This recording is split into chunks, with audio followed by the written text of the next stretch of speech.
What's down? Ang down, ang babang-baba, yung mga Pilipino. Kaya sa ngalan ng lahat ng mga kapwa ko artista na nasa entablado ngayon, pati na rin yung mga artista nasa baba at sa iba't ibang lugar na nakikisama sa amin, binabati po namin kayong lahat.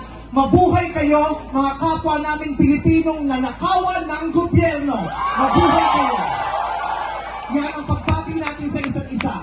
At para sa lahat naman ng mga politiko at bahagi na ng gobyerno na nagnakaw sa atin, nagnanakaw sa atin, mga nakatingin habang may nagnanakaw sa atin, mga kasama ng mga nagnanakaw sa atin, mga alam na may nagnanakaw pero hindi nagsasalita, mga kasama ng mga nagnanakaw, mga nagtatago ng magnanakaw, isa lang ang gusto namin sabihin sa inyong lahat, patawad kay Father pero putang ina ninyo!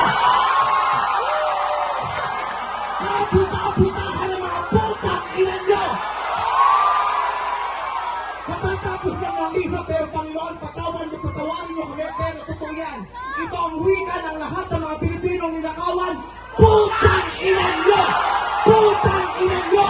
Putang ina nyo! Putang ina nyo! Putang ina nyo!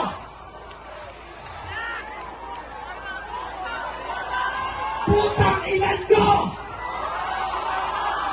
Tapos na ang panahon ng mga mababait at ng mga resilient.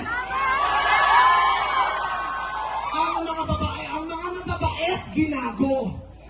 Ang mga resilient, tinarantado. Hindi lang ubra sa atin yung bait-baitan, kimi-kimian, tahimik-tahimikan, patawad pero hindi po. Hindi ko sisimplihan, hindi ko babaitan ang mensahe ko ngayon dahil hindi naman sila mababait. Sa katunayan, mga hayop sila. So bakit natin babaitan ang mensahe natin? Hindi natin kakalmahan ang mga salita at kilos natin dahil deserve nila ang galit, ang pikon, at poot ng mga nanakawang Pilipino. Hindi tayo pwedeng kumalma. Hindi pwedeng iiyak lang. Hindi pwedeng magtitiis lang, hindi tayo kakalma. Hindi ko kayang maging magalang sa kanila. Dahil mga bastos sila.